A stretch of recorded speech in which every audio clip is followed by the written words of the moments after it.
Welcome to the Dream Power Show, where your dreams turn into reality. Here is your host, Debbie Spector-Weissman.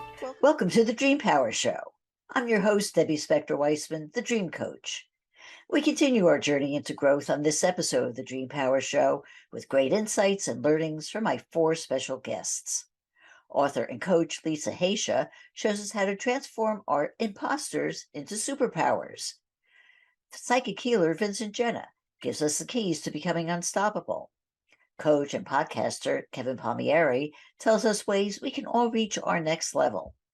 And spiritual healer Phillip Mountrose reveals how to realize our true potential by accessing the loving power of our soul.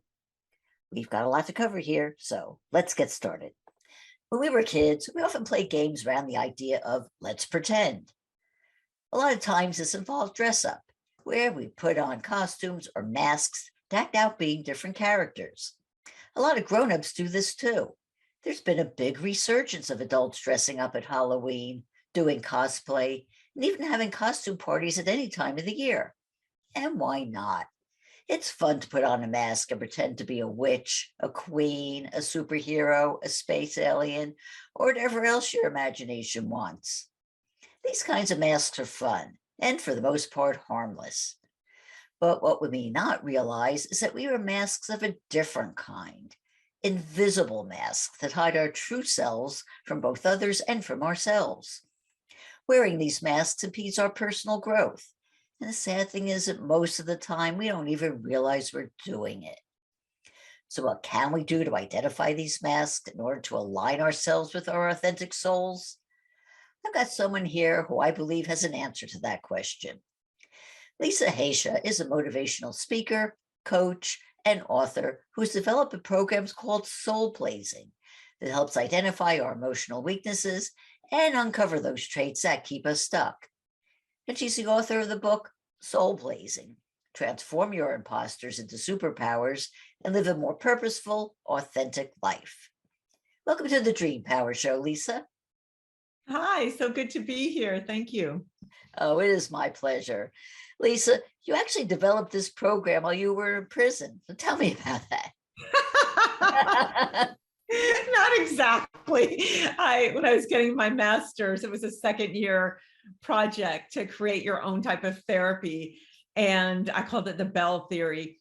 And it was, again, it wasn't developed completely, but then I was doing some hours and, volunteer hours at a prison in Chowchilla. And I was there for 4 days. And the last person on the last day was the bully of the prison. So all the other days went fine. We were in duos and trios and giving them kind of assignments to do, kind of what everyone was there's 40 of us kind of going, this is our assignment for this weekend. So I realized, oh, wow, she's not having any of this. And she's stubborn. And she's like, I don't want to do this. I'm like, why are you here? She goes, oh, because we get bonus points. They get privileges if they do continuing education. So I said, well, maybe you'll learn something new this time. She goes, I'll learn nothing from you. Our lives are so different. You have no idea what I went through, and I hate your stupid briefcase. And I'm like, I said, I hate my briefcase too. I brought it to impress you. And that kind of broke the ice. And we were talking, and then I did it as part of my therapy is eye gazing. So I looked her in the eye and saying, I love you, and this kind of stuff, and broke the ice there. And we bantered back and forth. So what I did was I mirrored her energy. At the end of it, she said, Lisa, you just blazed my soul, and had a tear running down her cheek. And I just went, oh my God, because she was like the one that you could not break. And then she, I gave her affirmations and declarations to say, which I teach. That's a whole nother thing. But so she kept those with her, and over a 4-month period or so, she raised thousands of dollars for battered women. And she became the angel of the prison, where she would welcome people and teach them the ropes. So it was really beautiful. That is amazing. It's amazing that you had that transformation with her by just really recognizing her, really. Yes, and letting her just be, not trying to fix her, just letting the energy be there. So it was like soul to soul coaching. So when she said, you blaze my soul, I said, I'm going to call myself a soul blazer then. From that moment on, I said, you just gave me a career that'll help so many people. And she's just said, oh my God, yeah, you do have value. We all have value. That is so true. In your book, Soul Blazing, you talk about people acting as imposters, and you have different types that the people are. But this is not to be confused with the imposter syndrome. So can you explain the difference? Well, imposter syndrome is feeling like you're a fake or you don't belong. Where what I teach is, it's the imposter series of all these. I came up with 7 characters after interviewing hundreds of people when I started seeing patterns of, oh, this person uses their sexuality to get what they want. Oh, this person is always trying to be a helper and volunteering, then resenting it. Oh, this person overthinks everything, gets nothing done. So all these so I got 7 of them. So those are about how you behave. It's about putting on a mask of the wounds you got, well, since you were a child, from parents, relatives, teachers, whoever, classmates. They're little scars, little wounds. So you protect yourself wearing a mask of, what does this person want? Okay, to be liked, I have to be this way. And you put on that mask. I see. And you say that people either react in a responsive or a reactive way. So can you explain what that means? Yes, when your imposters are in charge, I say, like, your imposters live on the stage of your brain, making decisions for you without you even knowing it, because it's so subconscious. So if someone, triggers you, and we all get triggered, you'll go into reactive mode. If your imposters are not trained, you'll react, oh, no, that's not true, and start attacking back. And then it starts getting really ugly, like we've seen recently in the Amber Heard and Johnny Depp trials, where things could get really out of hand. But if one of them had their imposters tamed, then it would just be, you don't react, you would listen and say, thank you for sharing, and you walk out of the room knowing it'll just get ugly if you keep going. So it's about, I created the acronym SOUL, soul, which is stop, and then just observe what's happening, then understand where it's coming from. Oh, this person's feel triggered because of this, or I said this, or they said that. And then that will ultimately liberate you from having all these different interactions with people of conflict, because you can't fight with someone who's not willing to fight with you. So being responsive just gives you a minute. Mel Robbins does a thing called 5, 4, 3, 2, 1 to get out of bed. She's a famous thought leader. And it's like almost the same thing. You just pause before you react and say, wait, who am I being in this moment? And who do I want to be? So part of my teachings are helping you really carve out who you want to be in the world. And you are the 5 closest people near you. You're an amalgamation. So I have all these different people that I like Simone de Beauvoir, Anais Nin, Herman Hesse, Pablo Picasso, Tracy Chapman, Tina Turner, all these people that I love. I'm going, oh, I love this slice of that person. So you start building yourself. And I have all these exercises to help you identify truthfully, who are you? Who do you want to be in the world? What changes do you want to make in the world? And then start working backwards and becoming that person. And you can't become that person unless you say, I want to be an argumentative a-hole or whatever. It's just like, okay, let the imposters run wild. But other than that, you go, okay, let me be in control. If someone says something to me or puts me down, or just, okay, thanks for sharing, that's just their opinion, walk away. Thanks, and take it as a lesson. And then you could think about it, and you could go back to them and go, I was thinking about that. This is how I'd like to change, or I'm perceived this way by you, which I don't feel is what I want to put out. And if I'm putting that out, I want to stop. Then it stops being, you did this to me and you said this to me. And if you work on your imposters, like when I work with people, I won't coach you. I'm going to coach your imposter. We'll find out who your dominant imposter is. Then I work with that imposter, not you, because you're beautiful and perfect. You're your authentic soul. But these dang imposters, kind of like ghosts that jumped in you, that are running your life. So you could stop procrastinating, stop overthinking, stop fixing others, fix yourself first, stop trying, I'm going to save the world, save you. If you could save you, save your neighbors, save your family, that's where it all begins. If each person did that, because it's impossible. Oh, I'm going to go to this country because there's a war. I'm going to go to that country and I'm going to raise all this money. It's like, no, what's going on in you, in your heart. We're all hurt. We're all broken. We're all sad. We're all scared. We all have fears. We all have insecurities. So work on you. Start coming from your heart and being loving to yourself first. If you love and nurture you, you could love and nurture someone and accept love. One of the biggest things is people not knowing how to love or be loved. And once you could learn how to accept love and give love, the world would change. Oh, that is so true and such a key. But I want to get back to what you said earlier, which was, in your acronym, the first word being stop. I think that is just so important. I just want to reiterate it, because so many times we speak before we think, or we act before we think, which causes more problems than anything. And I think that's probably one of the biggest things if we could all learn to stop. Yes. Act. That's it. And just observe your thoughts. Why am I triggered like this? Why do I want to reach out and just kill that person in front of me, or just, because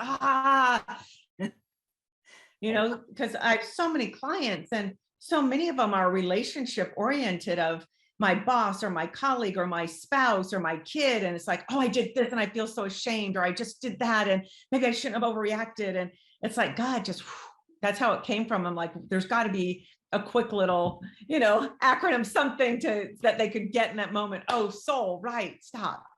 Observe what's happening. Why am I feeling this? Oh, my mom said this to me as a kid, or this person said that to me. And that, okay, understand where it came from and why you're feeling that way and why it's not really real, because we create stories around what happened to us that aren't even real. If you ask, I'm one of 5.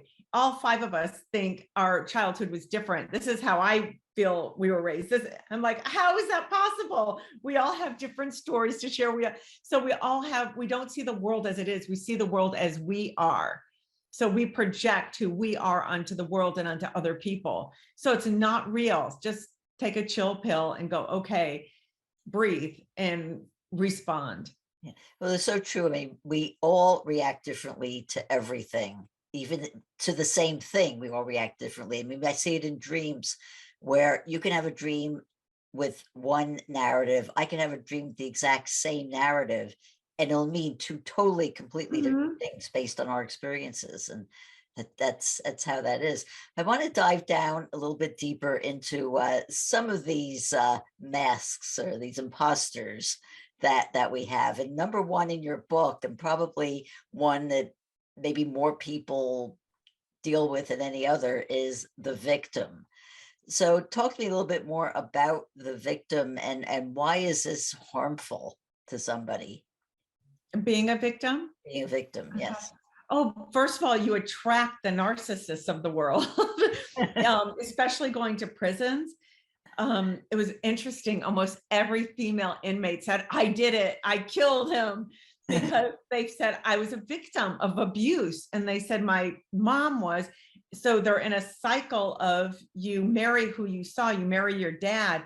They all picked abusive men who did stuff, or drug dealers, or all, just that world.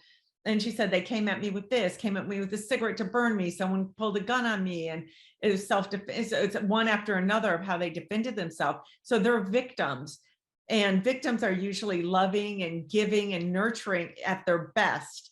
And then if they're not at their best, they get manipulative and they blame everybody for their situation. They're needy, and they attract this type of person.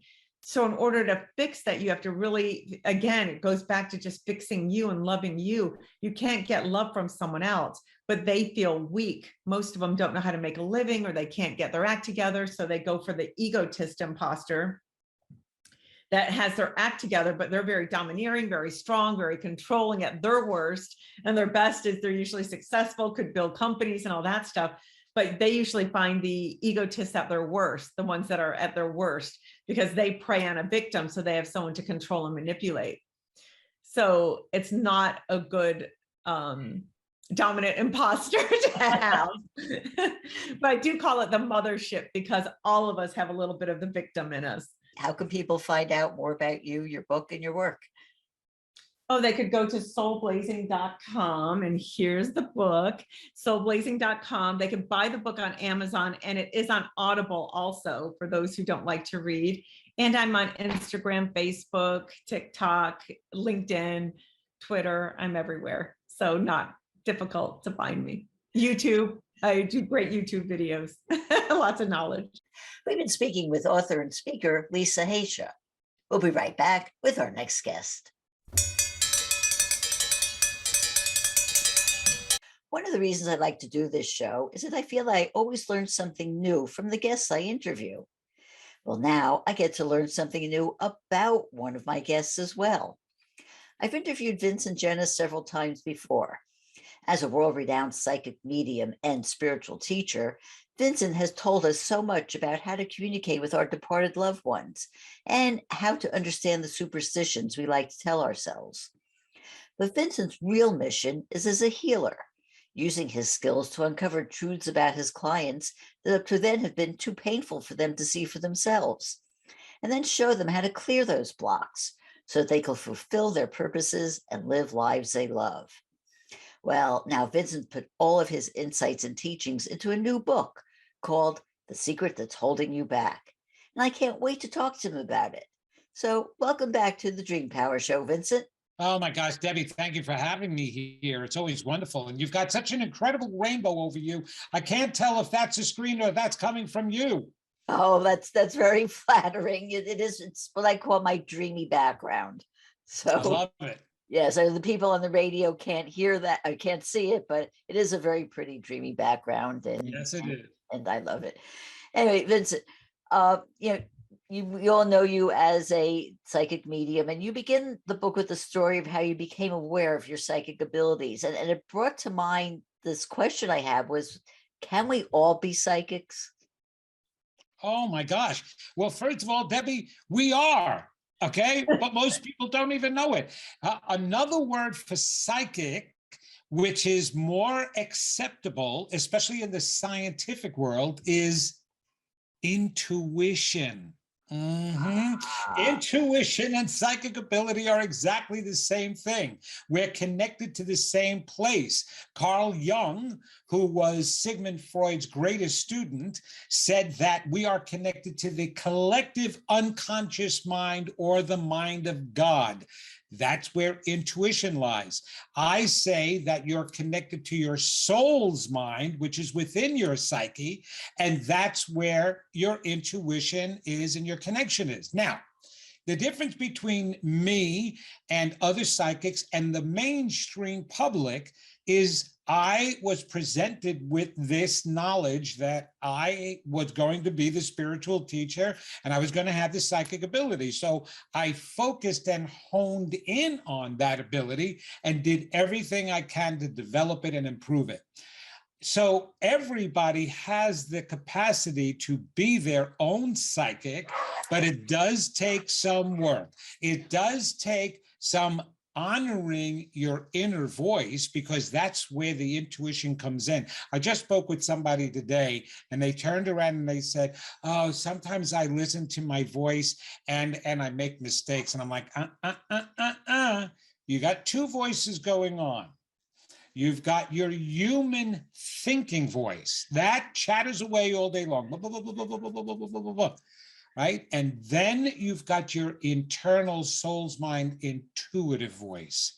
That doesn't chatter. That comes through more as a feeling. Then we're supposed to use our logical thinking mind to label the feeling. But if you're over emotional about something, you're never going to hear that intuition. So you got to clear that all out. But yes, absolutely, we're all psychics and can develop it to any level we want, Debbie. Yes. Well, speaking about that, when you first got that awareness that you had that within you, it took a lot of work to really develop it because of all of the blocks that you were holding within you, and the same blocks that, not the same specifically, but we all have blocks that we're holding in us. And one of the things that you write about, which is fascinating, and I totally, believe also, is the power that the beliefs have over us, and that so many of them come from what we develop as children. Why do they have such a hold on us? Oh, because it's who we are. There is a phenomenon about the human mind and brain that most people don't understand. It's because of the highest functions of the brain. The first highest function of the brain is to keep us alive, Debbie. The second highest function is to protect us in order to keep us alive. Okay, so it does that in all different ways. We know how it does it physically. For example, it raises our body temperature when we have a virus or a bug to make it an unlivable environment for that bug. We just experienced that with the coronavirus, right? One of the symptoms was a fever. The brain did that. Okay, so the brain also believes that anything that comes in, be it stimulation from your environment, must be important. And so what it does is it grabs hold of whatever comes in and it harbors it. It puts it in different sections of, it compartmentalizes it to make it easy. And in my book, I talk about the original 3 compartments that Sigmund Freud, again, was the one who identified: the conscious, the subconscious, and the unconscious or superconscious mind. So that's 3 compartments. But I said that there's 2 more compartments, and that's in my book. But your brain needs to hold on to that information. So when mom and dad, when you were 6, 7, 8 years old and you were going to school and you didn't come home with a good grade, and they said, well, that's not good. That's not good enough. You need to do better than that. You no more game playing, until your grades come up. Well, you will hold on to that because the brain feels it's an important aspect about keeping you alive. So there's so many people today that just say, well, get over it, get over your past, get over that. Stop repeating your story. Even in the New Thought movement that talks about don't repeat your story, create a new one. Well, that's all well and good if we were really capable of doing that. But we'd have to get new brains, Debbie, in order for that to happen. You can take the hard drive of a computer and you can put a whole bunch of information on it. And if you want, you could format that hard drive and remove all of that information.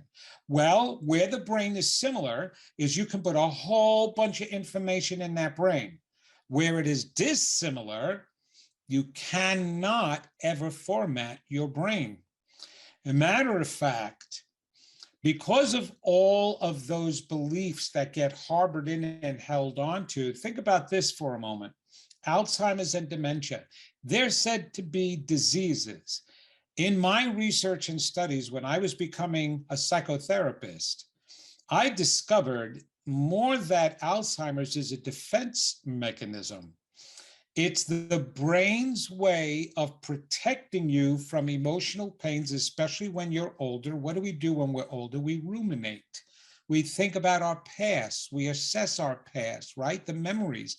And we may not have great memories of our past, things we didn't do, that we have regrets, things we did do that we have even more regrets of doing that caused harm or hurt. So what does the brain do? The only thing it can, it shuts off the connection between those memories and your conscious mind. Those memories are still in there because, like I said, it can't format it. It doesn't format your long-term memory. It shuts off the connection between your long-term memory and your conscious mind. So now you don't remember that horrible past. So it's the brain's way of protecting us, but there are ways of releasing that information that is causing our hurts and pains and manifesting our lives, Debbie, but we have to gain control of it. That's what's all in my book, is how to be able to do that. Oh, absolutely. And then talking about things that we tell ourselves when we're children, and then, we tell the wrong story about it. And it doesn't necessarily have to be some major trauma that happened to you. It could be something very innocent that nobody an adult would never think twice about it being an issue or anything. But as a child, you take it the wrong way. You don't realize you're taking it the wrong way, but what happened as a result of that? Well, that's the whole point, is with your undeveloped mind as a child. And I'm going to now, all the adults and all the parents out there, especially new parents, and my daughter is going to be one of them in a couple of weeks. Well, actually, no, in a couple of months. Okay, I'm trying to rush it because I want another grandchild. But for all of you new parents out there, listen to me about this.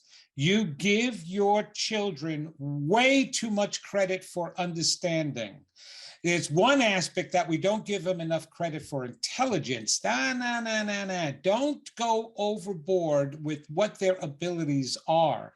Even if you have a savant, believe me, he doesn't even, or she doesn't even know what she or he is doing to be that gifted. But the point is, they can absorb, but they cannot process until they're old enough.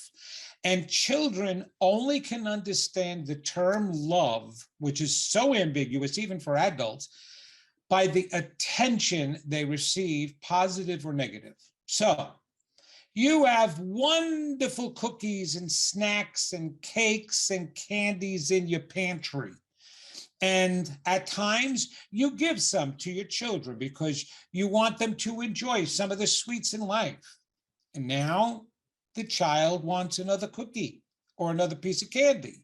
And you turn around and you say, no, only one. But I want another one. No, stop acting like a brat. I told you no. You're trying to teach that kid self-control. How many adults do you know in this life have self-control over that and eat and want more than one cookie? What's the difference between you and that child? And as a child, they have the least amount of self-control, and you're trying to teach them that. And the reason why they respond the way they respond is because the attention they receive from the positive reinforcement, here is the cookie, says to them, I love you. When you deny the cookie or the candy, it says to them, I don't love you.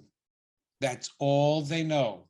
And that's why they're constantly responding, reacting in negative ways, because they're supposed to be feeling love. And this turmoil world, they're receiving so many different messages that, yes, they're going to form all of a sudden. Their brain must resolve every conflict in their minds. And because you didn't give them a cookie, in their minds, they're thinking, I'm not lovable.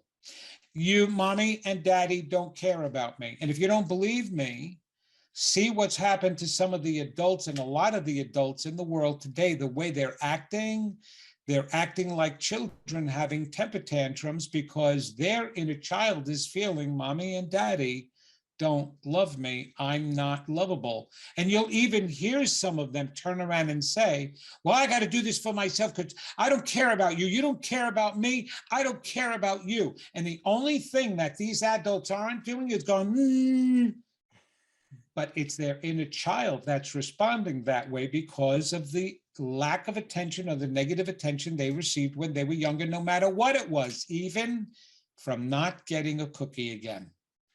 Absolutely. Crazy. I know.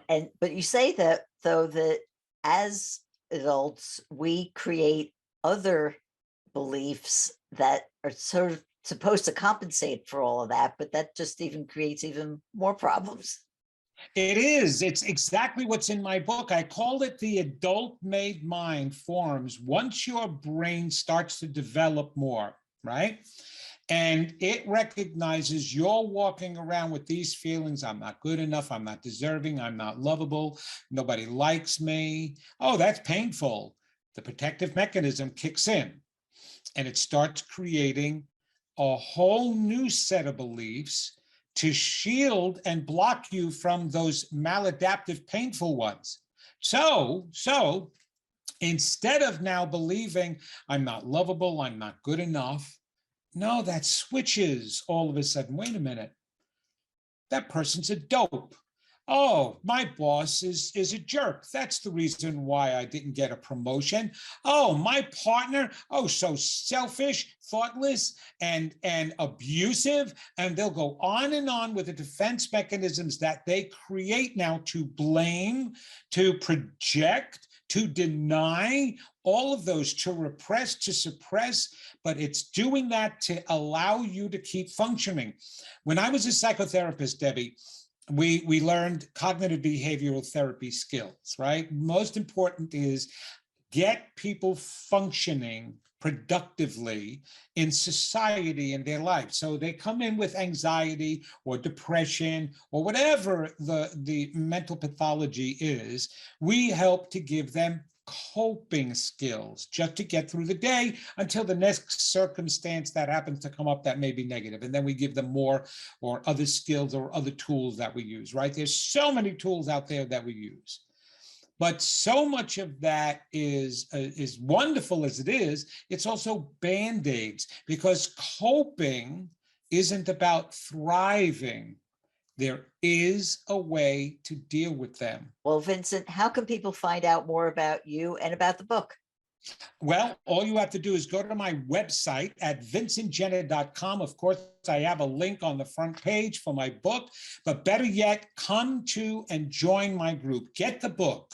This is what I'm asking now, a gift that everybody can give me. Get the book, read it, share your thoughts with other people.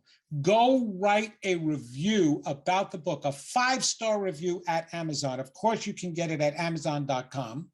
Then come and join. I've got a private group set up on Facebook called The Secret That's Holding You Back.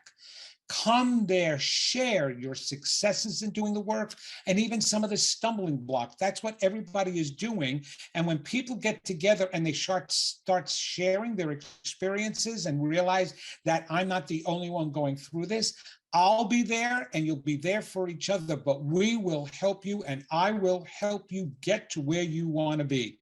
We've been speaking with psychic medium and healer Vincent Genna. We'll be right back with our next guest.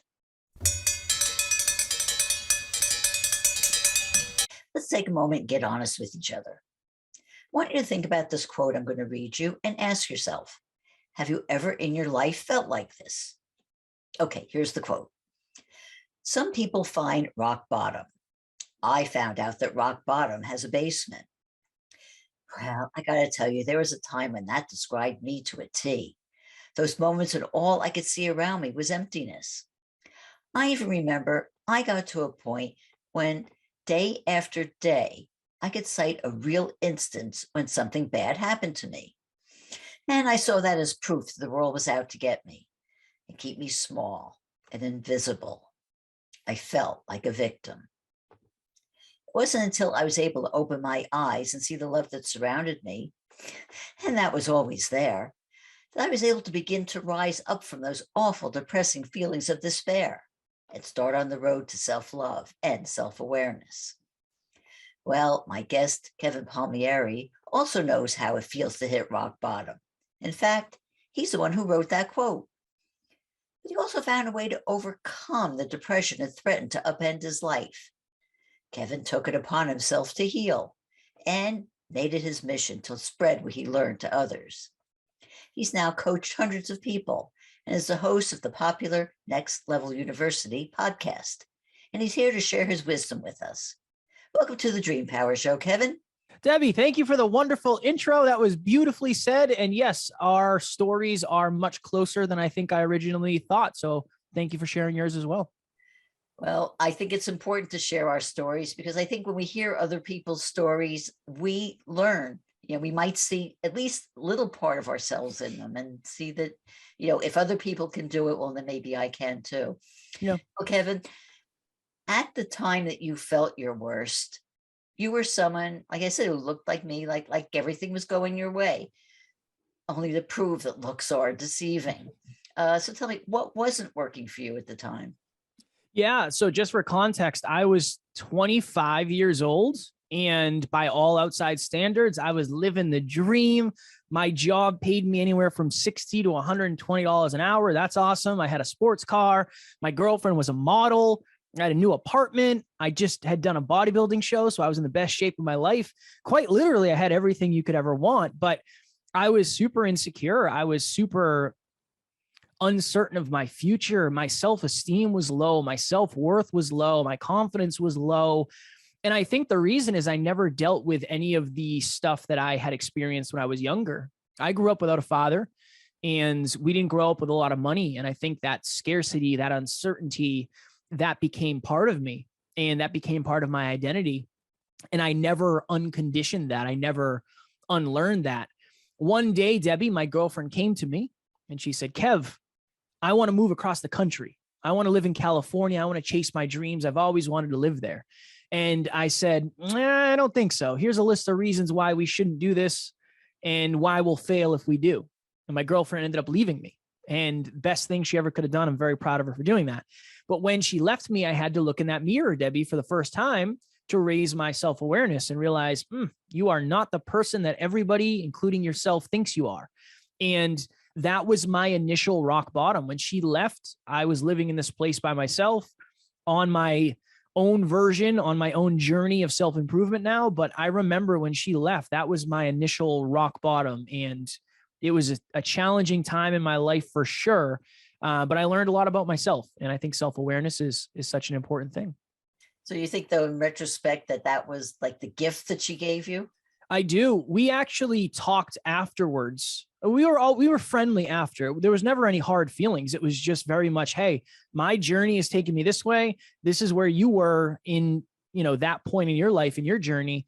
And yeah, I do believe that happened for both of us in a very impactful way. And I'm glad it did, because it taught me a lot of lessons. I think today's failures are tomorrow's lessons. And I think that's an important way to look at it. It is a very important way to look at it. And one of the things that you say that you had to do was actually unlearn. So explain to me, what do you mean by unlearning? Yes, I think that many of us, and this is a positive thing, many of us are very, very focused on learning. I have a bookshelf behind me. I have a podcast. Debbie has a podcast. We're focused on helping people learn. But I think of it this way. When you're born, you are a seed. You're a small seed. And you're planted into soil that you have no control over. And oftentimes that soil is toxic in some way, shape, or form. And that soil surrounds you for the rest of your life. So 5, 10, 15, 20, 30 years later, you're learning all of this stuff from this new nutritious soil, but it doesn't seem to be landing. It's not helping you shift your identity. You still have a bunch of limiting beliefs. I think the reason is because you have to unlearn all of that other stuff, and you have to get to the root of who you are as a human being for that new nutritious soil to actually work for you. So I think that many of our lessons are within, and you can learn so much. And trust me, I learn every single day. And I think it's the most important thing, other than unlearning the stuff that is holding you back. I don't necessarily think it's a lack of knowledge. Sometimes I think it's a lack of self-awareness, and only you can raise your self-awareness. By definition, it is yours after all. That is so true. And I also look at it as being a journey that, I am still learning. I mean, I'm a little bit older than you, but, I'm still learning things that I wish I knew back when I was your age. I mean, I think, it would have made a different life, but I'm not regretful of anything that happened along the way. It's just, I took it upon myself to do, like you say, learn from those situations. So tell me, after you unlearned, what were some of the things that you learned to get you out of that rock bottom where you found yourself? Yeah, it's interesting, because a lot of what I thought of myself was scarcity. I had to unlearn my relationship with money. I had to unlearn my relationship with failure and rejection. That's something I'm still overcoming every single day. I unlearned a lot of what was quote unquote normal. For me, throughout my childhood, a lot of it was scarcity, not enough money, lack of abundance, not enough this, not enough that, lack of certainty. So for me, I tried to learn as much as I could about where I was in life. So after I unlearned a bunch of stuff, it was, okay, I want to be a podcaster. What do I have to learn about podcasting? Cool. I want to be a better speaker. What do I have to learn about that? I want to be better with money. I want to be better in relationships. I want to be more healthy. I call it specialized learning. I think we all have chapters in our lives where we should be learning specific things. So I try to always say, okay, where am I? What is the lack of awareness stopping me from getting to the next level of my life? And then what is the knowledge that can fill in that gap and create the bridge. And that's really how I've lived the last 5 years of my life, focused on what do I need to know now? And that's kind of always it for me, is I'll build the next point of the bridge when I get there. And then the next point, the next point, the next point. But the sad thing is, though, that so many people just go through life, like I could say, an automatic pilot. They don't ever stop to take the time to focus on who they are, where they came from, or even what their purpose is. When you're working with people, do you help them figure out what their purpose is? Yeah, that is always the goal. And I think that sometimes people put so much pressure on themselves to find their purpose that they don't see what's right in front of them. To Debbie's point in the beginning, my rock bottom basement moment was me sitting on the edge of a bed debating suicide, right? That was the basement of my life, where I didn't want to live anymore. I was so out of alignment. I didn't know what I wanted out of life. I found success and I didn't feel successful. But that is when my purpose came to me. I wanted to make sure that nobody ever had to go through what I went through. I wanted to be the person that I needed when I was suicidal. I think one of the things, Debbie, is necessity. Many of us don't ever find the necessity to find our purpose. And what I try to do when I'm helping people is I try to use my experience and my awareness to figure out, and this is the hard part, what is your deepest pain? And this is me talking to somebody. What have you really, really struggled with? What is that thing that you will never forget that happened to you? Odds are your purpose is probably tied up in the deepest parts of your pain that you don't want to look at. I'm blessed because I've been very confident about talking about my past, but that's where most people's purpose is. How do you want to serve the world based on the experiences that you've had? One of our mentors, Evan Carmichael, said that your pain comes from your deepest purpose. Oftentimes it's the place that you don't want to look. And if you're putting pressure on yourself to look into the future to find your purpose, it might be right under your nose. It's probably connected to something you've experienced already. You just got to look for it. Well, how do you help people look for it? Yeah. My goal is always to ask them the hard questions. It's, okay, what is the hardest thing you've ever been through? And they'll go into that. And I'll say, okay, why? Why is that the hardest thing you've ever experienced? Well, I didn't feel like I had blank, blank, blank. Okay. Why didn't you feel that way? Well, this happened, this happened, this happened. Okay. Why did it make you feel that way? And you keep digging down to the root of the actual pain. And then it's, okay, how would you serve the world to make sure that they don't experience what you've experienced? I believe that, if you think about the things that make you the saddest, or they create the most amount of passion in you, or they make you angry, what if that's a sign that that is part of your purpose? If when you see somebody litter, it literally wrecks your day and it makes you feel terrible, and you say, oh my goodness, I can't believe the world has come to this, maybe that's a sign that your purpose has something to do with the environment. Maybe if you see animals that are being abused or not taken care of or neglected, and it literally hurts your soul, maybe that's a sign that you should be doing something about that in your own way. You should be serving that. So it's always the self-discovery and raising people's awareness to what actually matters to them. And then I think this is part of it too, Debbie. Most people don't believe that they can actually accomplish their purpose. I think a lot of us, when you say, if you could do anything and there was no opportunity for failure, what would you do? People say it, and it's like, well, maybe that's your purpose, but you don't necessarily have the belief to follow through with that for the next however many years of your life, and you're afraid to fail. So that's a huge part of it too, is instilling belief in people to say, look, I wanted to be a podcaster. That's wild. And most people don't ever make a living podcasting, and I get to do that. So you can start an animal shelter. There's a bunch of other animal shelters out there. You can 100% do it. So it's awareness and belief. Well, Kevin, right before the break, you were talking about ways that we can, find our purpose and work on it and figure out what it is and everything. And one of the important parts of that I'd like you to go into a little bit more is the whole concept of consistency. How does that factor into growth, and how do we keep consistent? Yeah, I would say consistency is the key to long-term growth, because this is the thing. Anybody can start something. It's very, very easy to sign up for a gym membership. It's very easy to start a business. You pay the state that you live in or the government $500 and you can start your own business. But it's what you do every day that really, really, really matters. And the extra reason consistency is so important is because you will not see results in the beginning. A diet is a good example of this. You can diet for 2 or 3 weeks, go to the gym, and you don't see anything. And if you assume that is the result that you have earned, you're not going to continue doing it. Consistency is the key to your goals. Very little is possible in the next week. But if you keep that behavior up for the next 52 weeks, your life can look drastically different. What we always suggest is creating some sort of accountability. So necessity is required, in my opinion. Necessity is required for consistency. The pain of not doing something has to be greater than the pain of doing it. How can people find out more about you, your podcast, your work? Yeah, if you, after this episode, search Next Level University on whatever podcast platform you use, we will come up. We are also on YouTube. And then if you want to reach out to me, my favorite place is Instagram. I am at Never Quit Kid. I will send you a video and you and I will be friends.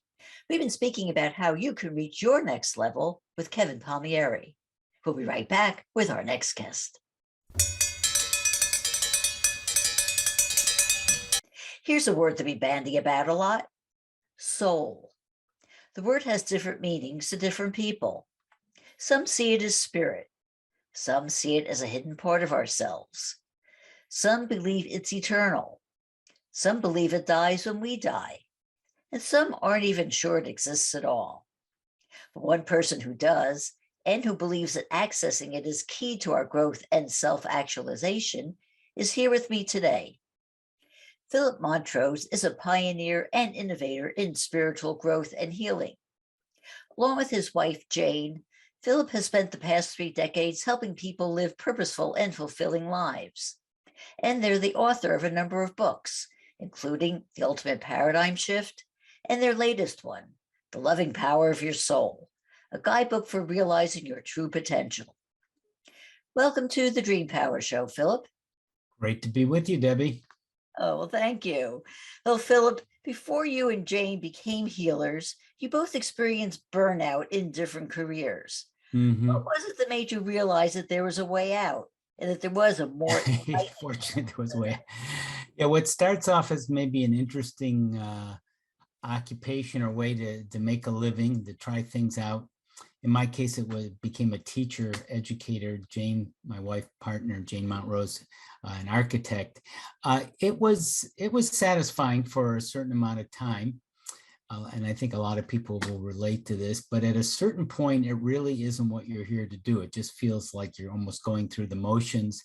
And in my case, it just sort of felt like it had, less and less energy. And for Jane, she actually burnt out and became chronically fatigued from it. So some people have to go through an illness or just a real suspension of it. And to pause, midlife transition sometimes, or crisis, to say, hey, what am I really here to do? And that sent us on a lot of spiritual seeking in the different modalities, different religions, different groups, to find out the truth of who we are and where we are in the world and how we can make a difference. You maintain that true healing comes holistically, and that it's not just a matter of curing physical illnesses, but also dealing with the mind and the spirit. So what makes this an effective way for successful outcomes? Well, it's interesting, Debbie, as you know, and as people listening know, we have different intelligences. There used to be, especially growing up, I'm in my second half of life, as people are visually seeing this can recognize.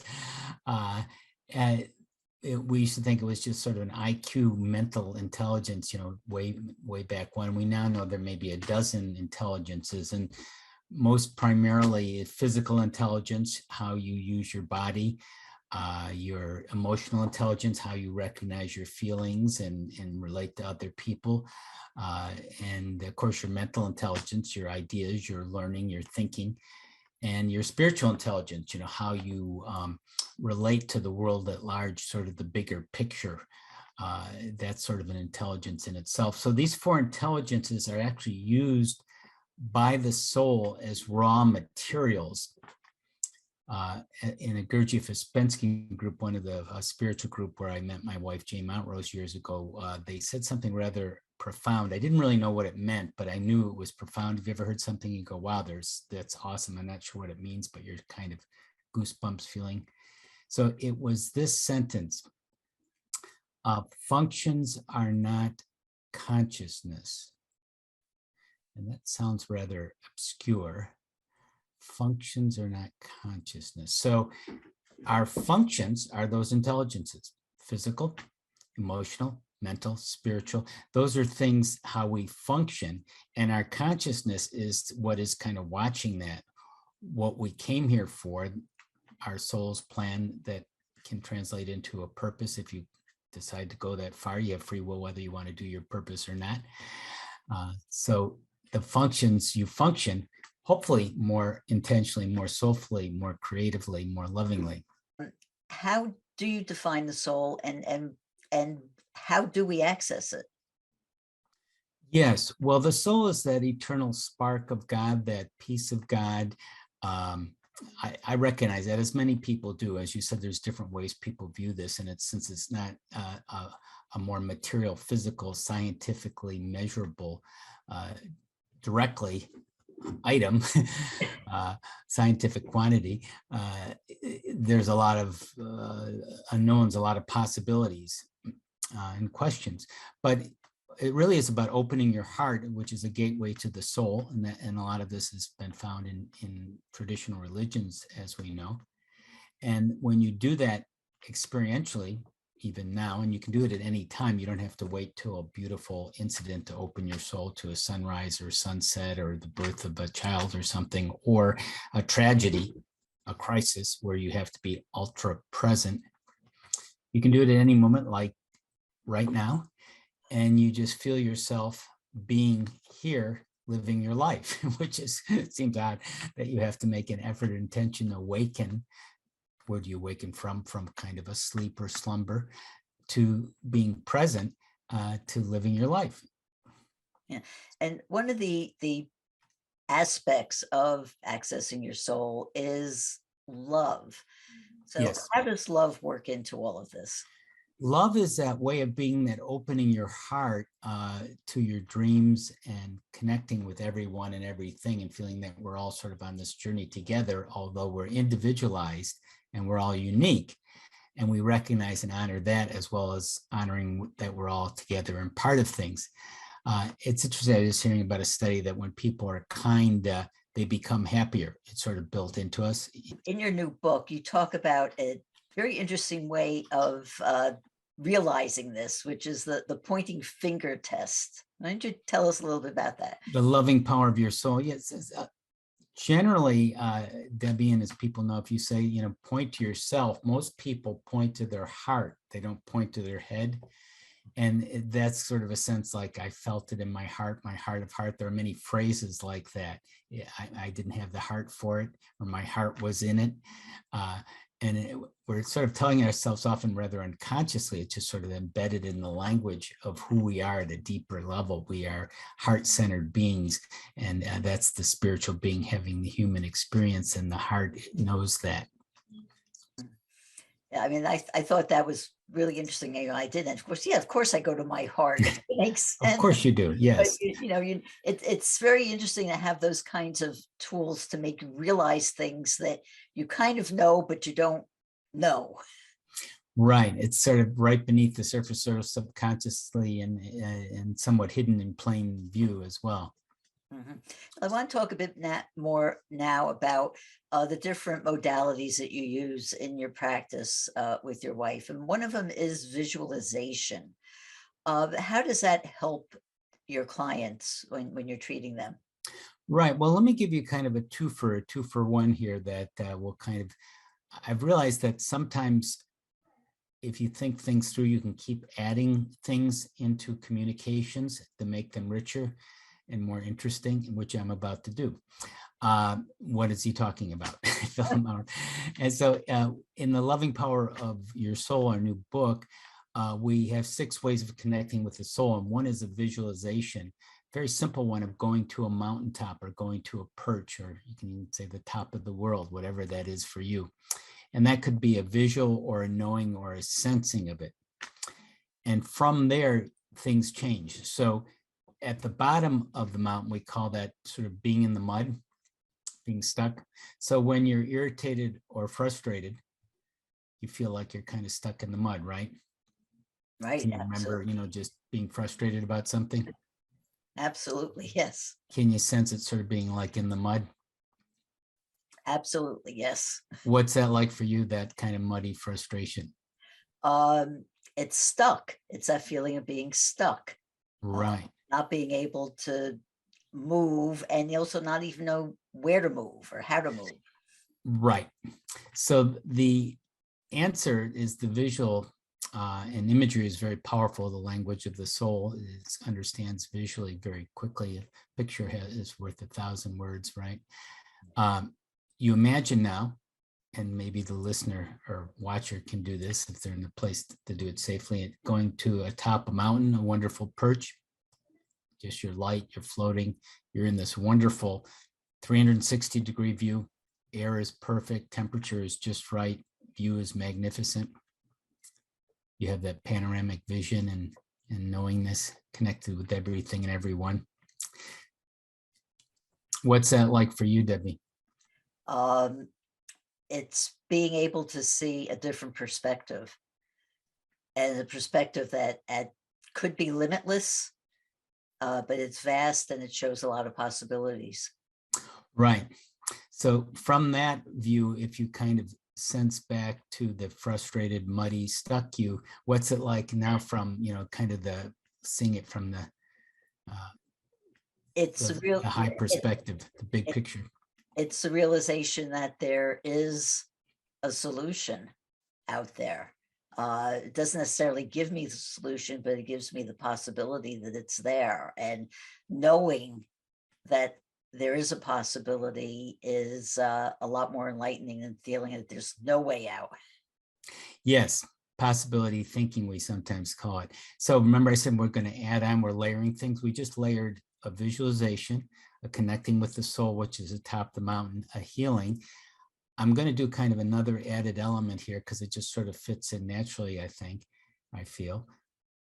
And that's our mantra called the Miracle Reframe. People tend to like this. It's a special mantra that was downloaded to us from on high, wherever you get these things, the creative realm.